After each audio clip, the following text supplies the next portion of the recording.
জানো তো কাল রাত্রি আব্বু ফোন করে বলে দিয়েছিল যে আজকে আসবে বলে।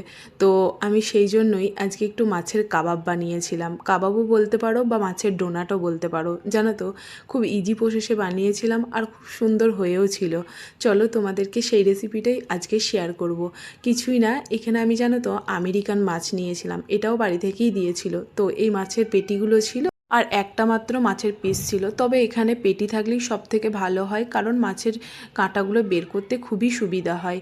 এরপর আর কিছুই না, আগে থেকেই তো মাছটাকে কেটে বেছে ধুয়ে ফ্রিজে রাখা ছিল, ফ্রিজ থেকে বের করে নুন হলুদ আর পরিমাণ মতো জল দিয়ে ভালো করে সেদ্ধ করে কাঁটাগুলোকে ভালো করে বেছে নিয়ে ভালোভাবে ম্যাশ করে নিয়েছিলাম। এরপর একটা পাত্রের মধ্যে মাছটাকে দিয়ে দিলাম, আর যতটা মাছ দিয়েছিলাম তার 3 ভাগে 2 ভাগ আলু দিয়েছিলাম, কিছুটা পেঁয়াজ কুচি, কিছুটা লঙ্কা কুচি, কিছুটা ধনেপাতা কুচি আর কিছুটা চিলি ফ্লেক্স, আর 1 চামচের মতো জিরে গুঁড়ো, 1 চামচের মতো ধনে গুঁড়ো আর 1 চামচের মতো আদা বাটা আর স্বাদ অনুযায়ী নুন, কিছুটা দিয়েছিলাম গোলমরিচের গুঁড়ো।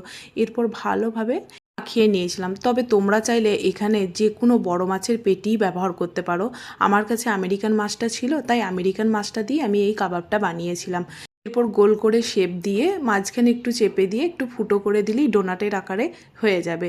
এইভাবে করে আমি প্রত্যেকটা ডোনাট করে নিয়েছিলাম। এরপর একটা পাত্রে একটা ডিম ভালোভাবে ফেটিয়ে নিয়েছিলাম, তবে জানো তো এখানে একটু দুধও দিয়েছিলাম, ওটা একটু স্কিপ হয়ে গেছে। এরপর কিছুটা নিয়েছিলাম ব্রেড ক্রামস, একবার ওই ডিমের গুলাটাতে পোট করেছি আর একবার ব্রেড ক্রামসে পোট করে নিয়েছিলাম। এইভাবে করে আমি প্রত্যেকটা ডোনাট করে নিয়েছিলাম।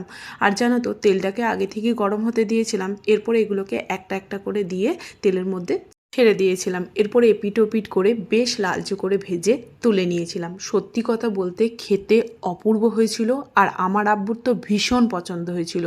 তবে আমার মেয়েরও ভীষণ পছন্দ হয়েছিল। ও যেহেতু মাছ খায় না, তো ডোনাট ভেবে অনেক কটাই খেয়ে ফেলেছিল, আর ও বুঝতেই পারেনি যে এটা মাছের ডোনাট। যাই হোক, একবার তোমরাও বাড়িতে বানিও আর আমাকে অবশ্যই কমেন্ট বক্সে জানিও যে আমার ভিডিওগুলো তোমাদের কেমন লাগছে। সবাই ভালো থেকো, সুস্থ থেকো, আমি আবারও আসবো নতুন একটা ভিডিও নিয়ে।